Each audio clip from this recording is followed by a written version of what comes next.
তায়েফ থেকে প্রায় 3 মাইল দূরে আল্লাহর নবী সাল্লাল্লাহু আলাইহি ওয়াসাল্লামকে তারা বের করে দিয়েছেন। এই পর্যন্ত তারা নবীকে পাথর মারতেই ছিল, তারা নবীকে পাথর মারতেই ছিল। আল্লাহর নবী সাল্লাল্লাহু আলাইহি ওয়াসাল্লামের সঙ্গে সফর সঙ্গী ছিলেন যায়েদ বিন হারেসা। আল্লাহর নবীকে পাথর মারছে, যেই দিক থেকে আল্লাহর রাসূলকে পাথর মারছে, আল্লাহর নবী সাল্লাল্লাহু আলাইহি ওয়াসাল্লামকে যায়েদ বিন হারেসা সেদিক থেকে আগলে রাখতেছে। যায়েদ বিন হারেসার বিভিন্ন জায়গায় মাথা ফেটে গেছে, শরীর থেকে রক্ত পড়ছে। 3 মাইল দূরে আল্লাহর নবীকে সেখানে বসায়া বুক থেকে পানি উঠায়া আল্লাহর নবীর দেহ মুবারকের রক্তগুলো মুছে দিচ্ছে।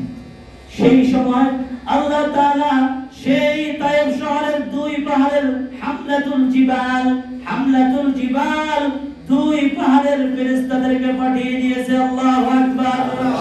2 পাহাড়ের ফেরেশতারা আল্লাহর নবী সাল্লাল্লাহু আলাইহি ওয়াসাল্লামকে এসে বলতেছে, ও নবী, ও পয়গম্বর, আপনি বলেন, এই 2 পাহাড় দেখতেছেন, এই 2 পাহাড়ের চাপ দিয়ে এই তায়েফবাসীদেরকে পাউডার বানিয়ে দেই। আল্লাহর নবী সাল্লাল্লাহু আলাইহি ওয়াসাল্লাম বললেন, না, এরা বোঝে নাই, এদের পরবর্তী প্রজন্ম এসে আমার কালেমা পড়বে, আমার ইসলাম গ্রহণ করবে, আমাকে ভালোবাসবে। আল্লাহর নবী সাল্লাল্লাহু আলাইহি ওয়াসাল্লাম সেই সময়ও তাদেরকে তাদের জন্য বদদোয়া করেন নাই। কথা বলেন ঠিক না? আল্লাহর নবী সাল্লাল্লাহু আলাইহি ওয়াসাল্লাম নাখলা নামের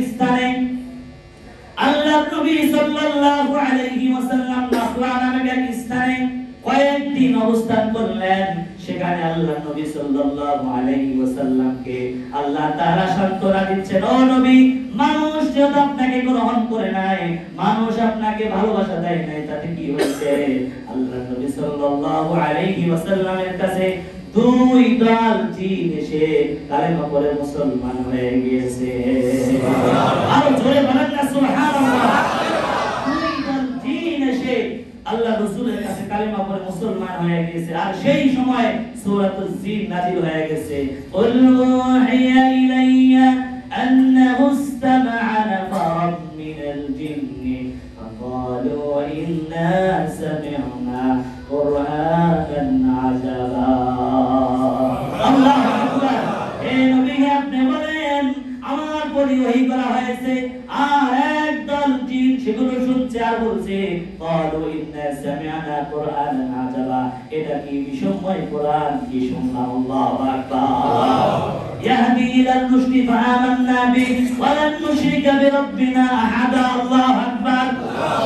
যে সত্যের পথ দেখায়, যে হেদায়েতের পথ দেখায়, ক্বালু আমান্না ইয়াহদি ইলাল রুশদি ফাআমান্না বিহি, আমরা তার উপরে ঈমান আনলাম, ওয়া লান নুশরিকা বিরাব্বিনা আহাদা, আমরা আমার প্রতিপালকের সাথে আর কোনদিন শিরক করব না। সুবহানাল্লাহ। ওয়া লান নুশরিকা বিরাব্বিনা আহাদা, আমরা কখনোই আমার রবের সাথে শিরক করব না। এই সাক্ষী কে দিচ্ছেন? জিনেরা দিচ্ছেন তার রাসূলের কাছে। আল্লাহু আকবার। যেখানে যেখানে রাসূলের মন খারাপ হয়েছে, আল্লাহ তাআলা সেখান থেকেই রাসূলের মন ভালো করার দায়িত্ব নিয়েছেন। সুবহানাল্লাহ। রাসূল, মানুষ আপনাকে গ্রহণ করে নাই, তাতে কি হয়েছে? কি হয়েছে? দেখেন, জিনেরা আপনার কাছে ঈমান এনে মুসলমান হয়ে গিয়েছে। জিনদের ব্যাপারে এখানে কোরআন জিনের 15 আয়াত থেকে আমার মনে হয় আমি 16 আয়াত পর্যন্ত দেখছি, আরো আছে। পুরো জিন সূরার মধ্যে জিনদের আলোচনায় আল্লাহ তাআলা তার রাসূলের শানে বলছেন। আল্লাহু আকবার। রাসূল, সমস্যা কি? মানুষ গ্রহণ করে নাই, আমরা তো আসছি। হযরতে আয়েশা সিদ্দিকা রাদিয়াল্লাহু আনহা আল্লাহর নবী সাল্লাল্লাহু আলাইহি ওয়াসাল্লামের কষ্টের কথা জানতে চাইলেন। ও নবী, উহুদ প্রান্তে আপনার যে কষ্ট হয়েছে, বদর প্রান্তে আপনার যে কষ্ট হয়েছে, এর থেকে কি আর কোনো কষ্ট আপনি পাইছেন? আল্লাহর নবী সাল্লাল্লাহু আলাইহি ওয়াসাল্লাম হাউমাউ করে কান্না করে বললেন, হে আয়েশা, আমার সেই তায়েফের কথাগুলো আমার দিল থেকে যায় না, আমার দিল থেকে যায় না। সে তায়েফের কষ্টের কথা আমার দিল থেকে যাচ্ছে না। তাহলে বোঝা গেল আল্লাহর নবী সাল্লাল্লাহু আলাইহি ওয়াসাল্লাম বদর যুদ্ধ করেছেন, উহুদ যুদ্ধ করেছেন, শত শত সাহাবায়ে কেরাম জীবন দিয়ে ইসলামের জন্য, কালেমার জন্য জীবন দিয়েছেন। কথা বলেন ঠিক কিনা? আল্লাহর নবী যেখানে বদর প্রান্ত, যেখানে সাহাবায়ে কেরামের সংখ্যা হলো 313, কত? 313, ওখানে কাফেরের গোষ্ঠী, মুশরিকের গোষ্ঠী হাজারের উপরে। কথা বলেন ঠিক কিনা? রাসূলকে বলতে, রাসূল আপনি লাগেন, বদরের প্রান্তে আমি আপনাকে বিজয় দান করব। সুবহানাল্লাহ। এরপরে উহুদ প্রান্তেও লাগছে। সাহাবায়ে কেরামের কিছু ভুলের কারণে কিছু তারা মার খাইছে, শহীদ হয়েছে, কিন্তু আল্লাহ তাআলা উহুদের যুদ্ধেও মুসলমানদেরকে বিজয় দান করেছে। সুবহানাল্লাহ। তাহলে দ্বীনের জন্য রাসূল এক জায়গায় থাকেন নাই। রাসূল দ্বীনের জন্য কোন জায়গায় থাকছেন? পৃথিবীর মক্কার অলিতে গলিতে যেখানে রাসূলের ভালো মনে হয়েছে, রাসূল দ্বীন প্রচারের জন্য, কালেমার দাওয়াত দেওয়ার জন্য সেখানে মানুষকে দ্বীন প্রচার করছেন। কথা বলেন ঠিক কিনা? তো যেখানে রাসূল দ্বীনের দাওয়াত দিতে গিয়েছেন, সেখানেই রাসূল কাফেরের হামলার মুখী হয়েছেন, পাথরের আঘাত মুখী হয়েছেন। কথা বলেন ঠিক কিনা? তাহলে এটা বোঝা গেল যে রাসূল সাল্লাল্লাহু আলাইহি ওয়াসাল্লাম মানুষকে কিসের দাওয়াত দিয়েছেন? লা ইলাহা ইল্লাল্লাহ, লা ইলাহা ইল্লাল্লাহ বলার কারণে রাসূলের প্রতি পাথর আসছে, তীর আসছে। হ্যাঁ, আর যদি আমরা কালেমার দাওয়াত দেই, আমাদেরকে তো ভালো মন্দ খাওয়াচ্ছে। কথা বলেন ঠিক কিনা? তাহলে বোঝা গেল নবীর দাওয়াতের সাথে আমাদের দাওয়াতের সাথে মিল নাই। ঠিক কিনা? যেহেতু আমাদেরকে ভালো ভালো খাবার খাওয়ায়, তাহলে আমাদের দাওয়াতের সাথে নবীর দাওয়াতের সাথে পার্থক্য আছে না নাই? নবীওয়ালা কাজ নবীদের মতই করতে হবে, কখনো মার খেতে হবে, কখনো আদর নিতে হবে। কথা বলেন ঠিক কিনা? এই জন্য কখনো কখনো মেহমানদারি করবে মার দিয়ে নিতে হবে, কখনো কখনো মেহমানদারি করবে ভালো খাবার দিয়ে, সেটাও গ্রহণ করতে হবে। ঠিক কিনা? এই জন্য প্রিয় ভাইরা, রাসূল যেই কাজের জন্য পাঠানো হয়েছে সেই কাজ এই উম্মতকে দিয়ে গেছেন। এই জন্য সেই কাজের সাথে আমরা লেগে থাকবো ইনশাআল্লাহ। মানুষকে দ্বীনের দাওয়াত দিব ইনশাআল্লাহ। আল্লাহ তাআলা আমাদের সকলকে দল মত নির্বিশেষে মানুষকে ঐক্যবদ্ধ করে আল্লাহ তাআলার দ্বীনকে বুঝিয়ে দেওয়ার তৌফিক দান করুন। আমরা সাম্প্রতিক সময় দেখছি, এই যে তাবলীগ জামাত নিয়ে একটা কথা মনে পড়লো। তাবলীগ জামাত নিয়ে একটা প্রশ্ন যখন উঠলো, প্রিয় ভাইরা, দেখেন দুই ভাগ হয়ে যাওয়ার কারণে মুসলমানদের জন্য লাভ হয়েছে না ক্ষতি হয়েছে? জোরে বলেন, ক্ষতি হয়েছে। আরে ভাইয়ের মধ্যে মারামারি হয় কিনা? মা ছেলের মধ্যে মারামারি হয় কিনা? বাবা ছেলের মধ্যে মারামারি হয় কিনা? এই জন্য এই ভাইকে যখন এই বাবার সন্তানকে যখন অন্য ভাই মারবে, তখন কি তার মার পেটের ভাই বসে থাকবে নাকি তারা মারবে? তারা মারবে। অথচ আমরা এই দেখতে পাচ্ছি তাবলীগ জামাতের মধ্যে এক ভাই অপর ভাইকে কাফের পর্যন্ত বলতেছে। ঠিক কি না? এই জন্য এটা আমরা তাবলীগ জামাত থেকে আশা করি না যে এক ভাই অন্য ভাইকে গোমরাহ বলবে, এক ভাই অপর ভাইকে কাফের বলবে, এক ভাই অপর ভাইকে মুশরিক বলবে, এক ভাই অপর ভাইকে নাফরমান বলবে। এটা কোনোদিন কোনো মুসলমানের জন্য ভালো কিছু বয়ে আনতে পারে না। ঠিক কি না বলেন? এই জন্য সকল আরে দুই পন্থী দোনো ব্যক্তিরাই তো লা ইলাহা ইল্লাল্লাহ দাওয়াত দিচ্ছে না, অন্য কিছু দাওয়াত দিচ্ছে। এই জন্য প্রিয় ভাইরা, যারা তাবলীগ জামাতের মধ্যে আছেন, আমি আমার জায়গা থেকে, আমার দায়িত্ব থেকে আমি বলছি, সকলেই ঐক্যবদ্ধ হয়ে মানুষকে দাওয়াত দেন, মানুষকে আল্লাহর পথে ডাকেন, তাহলে মানুষ আল্লাহর দ্বীন বুঝে পাবে। ঠিক কি না? যখনই মুসলমানরা এক হয়ে কাফেরের বিরুদ্ধে লড়াই করবে, সেখানে আল্লাহ তাআলা মুসলমানদেরকে বিজয় দিতেই থাকবে। দেখতে পাচ্ছেন না আপনারা? সেই সিরিয়াতে দেখেন আল্লাহ তাআলা মুসলমানদেরকে বিজয় দিয়েছে। ঠিক কি না? কারণ কি? এই ঐক্যবদ্ধ লাগবে। মুসলমানদের বিজয়ের জন্য কি লাগবে? ঐক্যবদ্ধ লাগবে। সাহাবায়ে কেরামের জমানায়, বদরের জমানায়, উহুদের জমানায় সাহাবায়ে কেরামের মধ্যে যদি ভিন্ন ভিন্ন মত থাকতো, ভিন্ন ভিন্ন দল থাকতো, সেই হাজার মুশরিকদেরকে কোনদিন কতল করা সম্ভব হতো না। ঠিক কি না? এই জন্য মুসলমানদেরকে ওই উহুদ যুদ্ধ থেকে, বদর যুদ্ধ থেকে, ইতিহাসে যত যুদ্ধ আছে সকল যুদ্ধ থেকে এটাই মেসেজ বার্তা দিচ্ছে যে মুসলমানদেরকে ঐক্যবদ্ধ হয়ে কাফের, মুশরিক, বেঈমানের বিরুদ্ধে লড়াই করতে হবে। ঠিক কি না? এই জন্য আল্লাহ তাআলা আমাদেরকে দ্বীন বোঝার তৌফিক দান করুন, ঐক্যবদ্ধ হয়ে আল্লাহর দ্বীন, আল্লাহর কোরআনকে এই পৃথিবীতে বাস্তবায়ন করার তৌফিক দান করুন। সকলে পড়েন আমিন। আল্লাহ তাআলা যত নবী প্রেরণ করেছেন এই আশরাফুল মাখলুকাতকে দামি করার জন্য। আল্লাহু আকবার। এই মানুষকে দামি করার জন্য আল্লাহ তাআলা কোরআন দান করেছেন। এই মানুষকে কিভাবে জান্নাত দিবেন এই জন্য আল্লাহ তাআলা কোরআন দান করেছেন। আল্লাহ বলেছেন কিতাবান আনজালনাহু ইলাইকা লিতুখরিজান নাসা মিনাজ যুলুমাতি ইলান নূর। আমি কোরআনকে এই জন্যই নাযিল করেছি যে অন্ধকারাচ্ছন্ন মানুষগুলোকে কিভাবে আলোর রাস্তা দেখা যায়, আলোর পথ দেখা যায়। সুবহানাল্লাহ পড়েন। এই জন্য আমি কোরআনকে নাযিল করছি। তো সেই কোরআনের কাছে আমাদের আশা লাগবে, ঠিক কি না? আল্লাহ রাসূল সাল্লাল্লাহু আলাইহি ওয়াসাল্লাম সহ পৃথিবীতে যত নবী রাসূলরা আসছেন সকল নবী রাসূলরাই তো সকল উম্মতদেরকে দাওয়াত দিয়েছেন যে হে লোক সকল পড়ো লা ইলাহা ইল্লাল্লাহ। কথা বলেন ঠিক কি না? এক এক করে এই দাওয়াত সকল নবীরাই দিয়েছেন। পৃথিবীতে যত নবী আম্বিয়ায়ে কেরাম আল্লাহ তাআলা প্রেরণ করেছেন সকলেই এক কথারই দাওয়াত দিয়েছেন। আর এই নবীরা এই এক কথার যখনই তারা দাওয়াত দিয়েছেন তাদের উপরে মুসিবত আসছে। কথা বলে ঠিক কি না? আজকে এই লা ইলাহা ইল্লাল্লাহ যে লা ইলাহা ইল্লাল্লাহ এই লা ইলাহা ইল্লাল্লাহ আমরা বিজ্ঞান জিকির রূপে শুনছি, ঠিক কি না? লা ইলাহা ইল্লাল্লাহ 5টা টাকা দেন, ঠিক কি না? লা ইলাহা ইল্লাল্লাহ 10টা টাকা দেন, লা ইলাহা ইল্লাল্লাহ এক মুঠ চাল দেন, ঠিক কি না? লা ইলাহা ইল্লাল্লাহ বলে সকালবেলা বিকালবেলা রাস্তায় ঘোরাঘুরি করে ভিক্ষা করতেছে। আমরা কি এটা দেখতে পাচ্ছি না? কিন্তু এই লা ইলাহা ইল্লাল্লাহর দাওয়াত দিয়েছেন কারা? আম্বিয়ায়ে কেরাম। আম্বিয়ায়ে কেরাম এই লা ইলাহা ইল্লাল্লাহর যখন দাওয়াত দিয়েছে সেই দেশের জাতি, সেই দেশের রাষ্ট্রীয় মানুষ তাদেরকে মানতে পারে না, ঠিক কি না?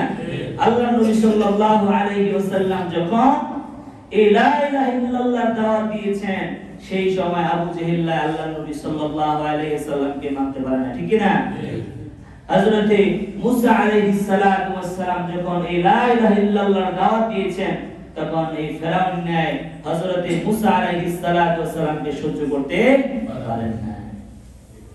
তো আমরা লা ইলাহা ইল্লাল্লাহ অর্থ বুঝি না, লা ইলাহা ইল্লাল্লাহর অর্থ না বুঝে আজকে আমরা আমাদের কাছে এটা মূল্যহীন হয়ে পড়েছে। আর যে লা ইলাহা ইল্লাল্লাহ দান করেছেন আশরাফুল মাখলুকাতকে সৃষ্ট করার জন্য, আশরাফুল মাখলুকাতকে জান্নাতে নেওয়ার জন্য। সুবহানাল্লাহ পড়েন। সুবহানাল্লাহ। এক দোকানদার একটা ময়না পাখি পালতো। তো ময়না পাখি কথা বলে না? কথা শিখাইলে কথা বলে কিনা? তো সকালবেলা যখন দোকানে ভিড় পড়ে যেত তো দোকানদার সেই ময়না পাখিকে শিখাচ্ছিল যে লাইন ধরুন আর এক এক করে আসুন, লাইন ধরুন এক এক করে আসুন, এটা শিখাইছে। বলেন কি শিখাইছে? লাইন ধরুন আর এক এক করে আসুন। তো কোন একদিন ময়না পাখি সুযোগ পায়, মানে খাঁচা খোলা ছিল, খাঁচার দরজা খোলা ছিল, কোন একদিন সুযোগ পেয়ে সে ময়না পাখি বের হয়ে চলে গেছে। এখন বের হয়ে যখন চলে গেছে আর অন্যান্য পাখি আছে না, আছে কি না? আছে। তো হঠাৎ করে যখন একটা পাখি আসলো, আশেপাশে যত পাখি আসছে, কি এত সুন্দর পাখি, এত যত্ন করে এত সুন্দর চমৎকার, এটা কোত্থেকে আসছে? তো মোটামুটি সকলেই এটাকে ঠুকরানো শুরু করছে। কারণ হঠাৎ করে একটা যদি জিনিস কোথাও চলে আসে, আমরাও যদি মানুষ যদি হঠাৎ করে কোথাও চলে যায় আমাদের কাছে আনইজি ফিল হয়। কথা বলে ঠিক কিনা? দেখবেন এক এলাকা থেকে অন্য একটা এলাকায় যখন একটা কুকুর যায়, দেখবেন ওই আশেপাশে যত কুকুর আছে সকলে মিলে ওই কুকুরকে কামড়াইতে থাকে। এখন হঠাৎ করে যখন সেই ময়না পাখিকে দেখলো আর ওখানে যত পাখি ছিল সকলেই মিলে এটাকে ঠোরকানো শুরু করছে। এখন ময়না পাখি বলতেছে লাইন ধরুন আর এক এক করে আসুন। এখন এই পরিস্থিতিতে যেই ঠোকর খাচ্ছে, এখন যদি লাইন ধরে যদি ঠোরকানো শুরু করে ওর তো কলিজা ভিতর থেকে বের হয়ে যাবে। কথা বলেন ঠিক কিনা? কারণ যে অবস্থায় ঠোকর খাচ্ছে এই অবস্থায় তো সেগুলাই তো পারতেছে না। এখন যদি লাইন ধরে ঠোরকায় তাহলে তো ওর জীবনই শেষ। কথা বলেন ঠিক কিনা? তো আজকে আমাদের অবস্থা এরকম হয়েছে যে কালেমা আমরা শুনছি, এর অর্থ আমরা আজকে জানি না। কথা বলেন ঠিক কিনা? তো সকল নবীরা লা ইলাহা ইল্লাল্লাহর দাওয়াত দিয়েছেন। সকলে কি বলেছেন? লা ইলাহা ইল্লাল্লাহ। যেমন মুসা আলাইহিস সালাতু ওয়াস সালাম বলেছেন, ইয়া কওমি ইবুদুল্লাহা মা লাকুম মিন ইলাহিন গায়রু। হযরত মুসা আলাইহিস সালাতু ওয়াস সালাম বলেছেন, তোমরা এক আল্লাহর ইবাদত করো, তিনি ব্যতীত কোনো ইলাহ নাই। ইয়া কওমি ইবুদুল্লাহা মা লাকুম মিন ইলাহিন গায়রু। তোমরা কি করো? এক রবের ইবাদত করো, তিনি ব্যতীত কোনো ইলাহ নাই। হযরত মুসা আলাইহিস সালাতু ওয়াস সালামের কাছে সর্বপ্রথম যে ওহীটা আসছে সেই ওহীটা হলো, ইন্নানি আনাল্লাহু লা ইলাহা ইল্লা আনা ফা'বুদুনি ওয়া আকিমিস সালাতা লিযিকরি। আল্লাহ রাব্বুল আলামিন বলছেন, নিশ্চয় আমি আল্লাহ, লা ইলাহা ইল্লা আনা ফা'বুদুনি, আমি ছাড়া কোনো ইলাহ নাই, আমার ইবাদত করো। ওয়া আকিমিস সালাতা লিযিকরি, আমার অনুসরণে, আমার শরণার্থে তোমরা নামাজ কায়েম করো। সুবহানাল্লাহ। এই ওহী আসছে সর্বপ্রথম কার কাছে? হযরত মুসা আলাইহিস সালাতু ওয়াস সালামের কাছে এই ওহী আসছে যে নিশ্চয় আমি আল্লাহ, আমি ছাড়া কোনো ইলাহ নাই, আমার ইবাদত করো, আমার অনুসরণে, আমার অনুসরণের সাথে তোমরা কি করো? নামাজ প্রতিষ্ঠা করো। এই ওহী যখন হযরতে মুসা আলাইহিস সালাতু ওয়াস সালামের কাছে আসছে, এবার আল্লাহ তাআলা অর্ডার করেছে, হে মুসা, আমি এক রবের পরিচয় পাইছো, এক রবের ইবাদত করার পরিচয় পাইছো, আমার অনুসরণার্থে যখন তোমরা নামাজের পারমিশন পাইছো, এবার একা বসে থাকলে হবে না, এবার তোমার উম্মতদেরকে তুমি দাওয়াত দিয়ে দাও। সুবহানাল্লাহ। এবার তোমার উম্মতের কাছে, তোমার কওমের কাছে যাও, কারণ পুরা কওম অন্ধকারের মধ্যে আছে, পুরা কওম পথভ্রষ্ট, পুরা কওম অন্ধকারের মধ্যে আসছে। এইজন্য তুমি তোমার কওমের কাছে যাও, তুমি সর্বপ্রথম দাওয়াত দাও। আর সর্বপ্রথম কাকে দাওয়াত দিবা? তোমার রাষ্ট্রে যেহেতু ফেরাউন সবার বড়, মানে প্রধান লিডার, রাষ্ট্রশক্তি, এই রাষ্ট্রশক্তিকে তুমি দাওয়াত দাও। এই রাষ্ট্রশক্তি যদি ভালো হয়ে যায়, দেশের জনগণের নীতি ভালো হয়ে যাবে। আল্লাহু আকবার। আল্লাহ রাব্বুল আলামিন হযরত মুসা আলাইহিস সালাতু ওয়াস সালামকে ফেরাউনের কাছে সর্বপ্রথম দাওয়াত নিয়ে পাঠাইলেন। আল্লাহ রাব্বুল আলামিন সূরাতুত তাহার মধ্যে বলছেন 24 নম্বর আয়াতে কারিমার মধ্যে, ইযহাব ইলা ফিরআউনা ইন্নাহু তাগা। তোমার উম্মত, তোমার কওম পথভ্রষ্ট, এই তোমার কাছে ওহী নাযিল করা হয়েছে, এই ওহী নিয়ে তুমি ফিরআউনের কাছে চলে যাও, যা তাদেরকে দ্বীন বুঝাও, লা ইলাহা ইল্লাল্লাহ বুঝাও, আল্লাহর ব্যতীত কোনো ইলাহ নাই, আল্লাহর ইবাদত করতে হবে, আর কোনো রব নাই।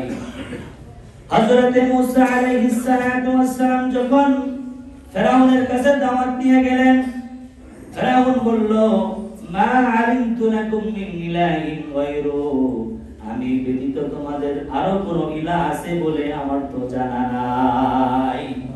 আমি ব্যতীত, মা আলিমতু লাকুম মিন ইলাহিন গায়রু, আমি ব্যতীত তোমাদের যে আরো কোনো ইলাহ আছে, আমি ফিরআউনই তো, আনা রাব্বুকুমুল আলা, আমি তো বড়, আমার থেকে আবার কোন বড় রব আসলো? মা আলিমতু লাকুম মিন ইলাহিন গায়রু, আমার থেকে আর কে আছে তোমাদের রব? আমি ব্যতীত তোমাদের যে কোনো রব আছে এটা আমি জানি না। আনা রাব্বুকুমুল আলা, আমি হলো বড় রব। চিল্লায়া বলেন নাউযুবিল্লাহ। হযরত মুসা আলাইহিস সালাতু ওয়াস সালাম তাহলে কার কাছে দাওয়াত নিয়ে গিয়েছেন? কথা বলতে হবে। ফিরআউনের কাছে দাওয়াত নিয়ে গেছে। ফিরআউন দাওয়াত গ্রহণ করে নাই। ফিরআউন এবার হযরত মুসা আলাইহিস সালাতু ওয়াস সালামকে হুমকি দিচ্ছে, এ মুসা তুমি শোনো, ক্বালা লাইন ইত্তাখাযতা ইলাহান গায়রি লাআজআলান্না লাকা মিনাল মাসজুনিন। সূরাতুশ শুআরা 29 নম্বর আয়াত قال لئن اتخذت إلها غيري لأجعلن لك من المسجونين হে মুসা আমি ব্যতীত যদি অন্য কাউকে রব হিসাবে ইলাহ হিসাবে গ্রহণ করো قال لئن اتخذت إلها غيري لأجعلن لك من المسجونين তাহলে আমি তোমাকে কারারুদ্ধ করব, তোমাকে আমি কারাবন্দী করব, তোমাকে আমি হাজতে দিব। বরাবরে আমরা দেখেছি ফেরাউনের গোষ্ঠীকে যখনই হযরতে মুসা আলাইহিস সালাতু ওয়াস সালাম দাওয়াত দিয়েছেন সেখানেই আম্বিয়া আলাইহিস সালাতু ওয়াস সালামদেরকে এই সমস্ত ফেরাউনেরা জেলের ভয় দেখাইছে, জুলুমের ভয় দেখাইছে। কথা বলেন ঠিক কিনা? যেখানেই নবীরা দ্বীনের দাওয়াত দিয়েছেন সেখানেই ফেরাউনের গোষ্ঠী এই হযরতে নবী আলাইহিস সালাতু ওয়াস সালামদেরকে জেলের খুনের ঘুমের ভয় দেখাইছিল। কথা বলেন ঠিক কিনা? সেই ফেরাউন বুঝি আজকেও মরে গেছে? কথা বলেন, সেই ফেরাউন কি দুনিয়াতে এখনো বেঁচে আছে? তো আজকে শুনেন, ফেরাউন হলো একটা উপাধি। ফেরাউন কি একটা উপাধি। এদেরকে প্রেসিডেন্ট অথবা দেশের প্রধান বলা হয়। আজকে দুনিয়াতে এখনো পর্যন্ত এই ফেরাউন সবগুলো মরে যায় না, ঠিক কি না? ফেরাউনের ছেলেবেলারা দুনিয়াতে এখনো বেঁচে আছে। আমরা ফেরাউন বললে ওই যে মিশরের মুসা আলাইহিস সালাম ওই ফেরাউনকে বুঝি না, এরকমটি নয়। এর নাম হলো রামসিস, দ্বিতীয় রামসিস। এর আসল ফেরাউনের আসল নাম কি? রামসিস। আর এরকম অত্যাচারী নির্যাতিত এই সরকারদেরকে জালেমদেরকে ফেরাউন নামে, এটা হলো বংশীয় পরিচয়। এটা কি পরিচয়? বংশীয় পরিচয়। এই ফেরাউন যে কোনো ব্যক্তির নামে হতে পারে। এই জন্য প্রিয় ভাই আমার, হযরত মুসা আলাইহিস সালাতু ওয়াস সালাম যখন এক আল্লাহর পরিচয় দিয়েছিল, এক রবের পরিচয় দিয়েছিল, হযরত মুসা আলাইহিস সালাতু ওয়াস সালামকে ফেরাউন গ্রহণ করে না। শুধু গ্রহণই করে নাই, তাকে বিভিন্ন ভাবে জ্বালাইছে, বিভিন্ন ভাবে তার উপরে জুলুম করছে, ঠিক কি না? কারণ ফেরাউনের অনেক দল ছিল, অনেক গোষ্ঠী ছিল, অনেক ক্ষমতা ছিল, অনেক কিছু ছিল। আল্লাহ বুঝি হযরত মুসা আলাইহিস সালাতু ওয়াস সালামকে কিছুই দেয় নাই। কি বলেন? কিছু দিয়েছে, অনেক কিছু দিয়েছে। হযরত মুসা আলাইহিস সালাতু ওয়াস সালামকে আল্লাহ বলেন, ওয়া মা তিলকা বিয়ামিনিকা ইয়া মুসা, এ মুসা তোমার হাতে কি? মুসা বলতেছে, ক্বালা হিয়া আসাই, এ আল্লাহ এটা হলো লাঠি। আল্লাহ বলতেছেন, ক্বালা আলকিহা ইয়া মুসা, এ মুসা এটাকে ফেলে দাও। যখন মুসা ফেলে দিল, ফালকাহা ফাইদা হিয়া হাইয়াতুন তাসআ, সেই লাঠি সাপ হয়ে দৌড়াদৌড়ি শুরু করলো। সাপ দেখে ভয় পায় না এমন কোন মানুষ নাই। কথা বলেন ঠিক কিনা? সাপ দেখলে ওলি বলেন, পীর বলেন, বুজুর্গ বলেন, পীরসাব বলেন, যত বড় মৌলবী বলেন, সাপ দেখলে ভয় পায় না এমন কোন মানুষ খুঁজে পাওয়া যাবে না। কথা বলেন ঠিক কিনা? সাপ দেখে ভয় পাচ্ছেন কে? হযরত মুসা আলাইহিস সালাতু ওয়াস সালাম যখন সাপ দেখে ভয় পাচ্ছে, আল্লাহ রাব্বুল আলামিন বলেন, ক্বালা খুযহা ওয়া লা তাখাফ সানুঈদুহা সিরাতাহাল উলা, ক্বালা খুযহা ওয়া লা তাখাফ, মুসা ধরো, আর কোনো ভয় নাই। ক্বালা খুযহা ওয়া লা তাখাফ, হযরত মুসা আলাইহিস সালাতু ওয়াস সালাম ধরলেন, আর সঙ্গে সঙ্গে তার পূর্বের অবস্থা আল্লাহ তাআলা আবার লাঠি বানিয়ে দিলেন। সুবহানাল্লাহ। এই মুসা আলাইহিস সালাতু ওয়াস সালামকে আল্লাহ তাআলা অনেক কিছু দিয়েছেন এই লাঠির মধ্যে। যখন হযরত মুসা আলাইহিস সালাতু ওয়াস সালামকে ওই ফিরআউনের গোষ্ঠী যখন দৌড়াচ্ছিলেন, আল্লাহ তাআলা সমুদ্রের পারে যখন গেছে, আল্লাহ তাআলা বলছেন, হে মুসা এই লাঠি দিয়া সাগরের মধ্যে বাড়ি মারো। সাগরের মধ্যে বাড়ি মারলে কি হবে? সাগরের মধ্যে বাড়ি মারলে এক বাড়ির মাধ্যমে আমি রব্বুল আলামিন 12টা রাস্তা বানায় দিব। সুবহানাল্লাহ। যখন হযরত মুসা আলাইহিস সালাতু ওয়াস সালামের দরবার সহ হযরত মুসা আলাইহিস সালাতু ওয়াস সালাম দৌড়াচ্ছেন, তখন একদম অপর দলকে যখন দেখে ফেললো তারা বলতেছে ইন্না লামুদরাকুন, আমরা তো ধরা খেয়ে গেছি। আর মুসা আলাইহিস সালাতু ওয়াস সালাম বলছেন ইন্না রাব্বি সায়াহদিন, কোনদিনই না, কাল্লা ইন্না রাব্বি সায়াহদিন, কখনোই আমরা ধরা খাই নাই, আমার রব আমাকে আমাদের সকলকে রাস্তা দেখাবেন। আল্লাহু আকবার। ওয়াওহাইনা ইলা মুসা আন ইদরিব বিআসাকাল বাহর, হযরত মুসা আলাইহিস সালাতু ওয়াস সালামকে যে লাঠি দেওয়া হয়েছে সেই লাঠি দিয়া বাড়ি দেওয়ার মাধ্যমে সাগরের মধ্যে আল্লাহ তাআলা 12টা রাস্তা বানিয়ে দিয়েছিলেন। আর সেই 12টা রাস্তা দিয়া তারা চলে গেছে, আর ওই ফেরাউনের গোষ্ঠী সেখানে ডুবে শেষ। সূরা ইউনূসের 90 নম্বর আয়াতে কারিমার মধ্যে আল্লাহ বলছেন ওয়াজাওয়াজনা বিবানি ইসরাঈলাল বাহরা ফাতবা'আহুম ফিরআউনু ওয়া জুনুদুহু বাগয়ান ওয়া আদওয়া। আল্লাহু আকবার। হযরত মুসা আলাইহিস সালাতু ওয়াস সালাম সহ বনি ইসরাইলকে আল্লাহ রাব্বুল আলামিন সেই সাগর পার করে দিলেন। আল্লাহু আকবার।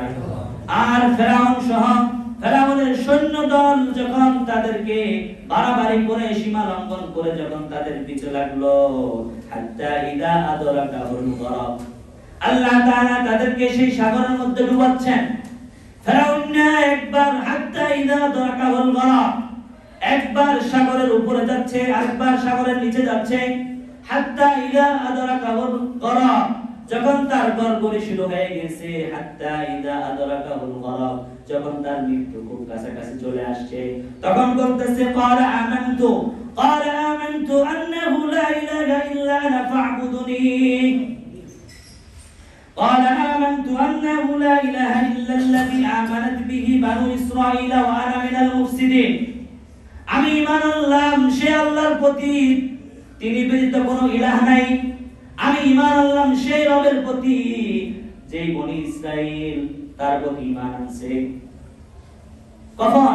হাত্তা ইদা আদরাকাহুল গরক, যখন তার মৃত্যু কাছাকাছি চলে আসছে, যখন তার জীবন এখন বেড়ে যাবে, তখন বলতেছে ক্বালা আমানতু আন্নাহু লা ইলাহা ইল্লাল্লাযী আমানাত বিহি বানু ইসরাঈল ওয়া আনা মিনাল মুফসিদিন, আমি ঈমান আনলাম সে আল্লাহর প্রতি, তিনি ব্যতীত কোনো ইলাহ নাই, তিনি ব্যতীত কোনো ইলাহ নাই, এবং বনি ইসরাইল যার প্রতি ঈমান আনছে আমি তার প্রতি ঈমান আনলাম।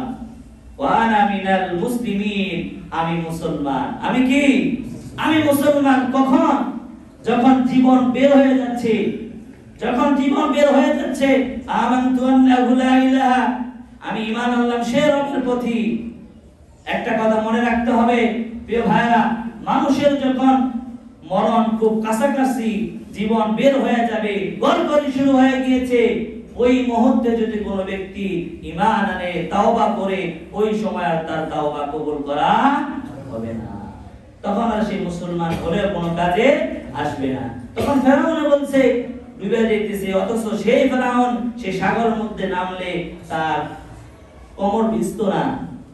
সেই ফেরাউন সেই সাগরের মধ্যে ডুবে মরতেছে, যে সাগরের মধ্যে সে নামলে সে কোমর ভিজতো না। চিন্তা করা যায়? একবার উপরে যাচ্ছে, একবার নিচে যাচ্ছে, এটা কার হুকুম? আল্লাহর হুকুম।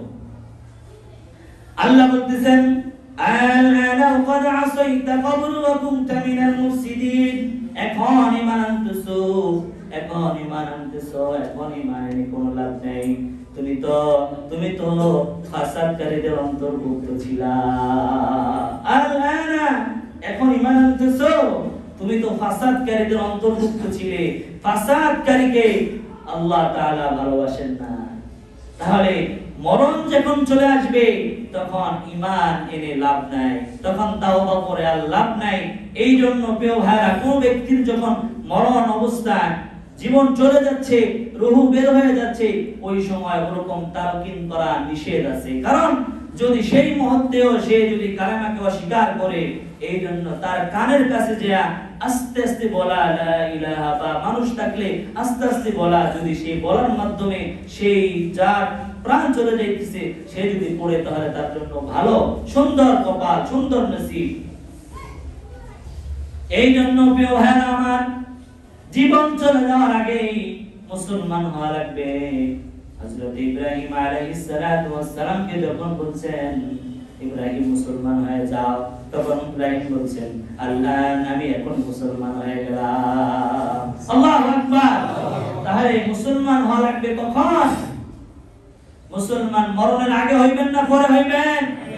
মুসলমান আগে হওয়া লাগবে, তাহলে কাজে আসবে, না হলে এই মুসলমান হয়ে কাজে আসবে না, এই মুসলমান হয়ে জান্নাত পাওয়া যাবে না। আল্লাহ রাব্বুল আলামিন বলেন ফালিয়াউমা নুনাজ্জিকা বিবাদানিকা লিতাকুনা লিমান খালফাকা আয়াহ ওয়া ইন্না কাসীরাম মিনান নাসি আন আয়াতিনা লাগাফিলুন।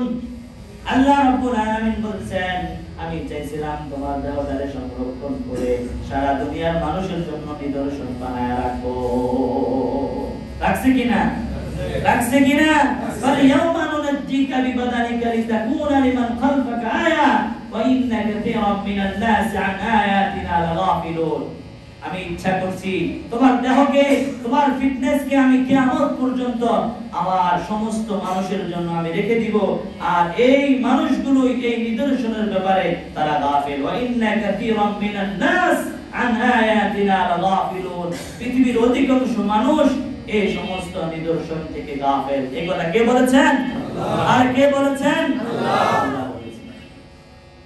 তাহলে এই দুনিয়ার জমিনে আল্লাহ তাআলা যত আম্বিয়া ইকরামকে প্রেরণ করেছেন সকলে কিসের দাওয়াত দিয়েছিলেন? লা ইলাহা ইল্লাল্লাহ, লা ইলাহা ইল্লাল্লাহ। সকল নবীরা এই দাওয়াত দিয়েছেন।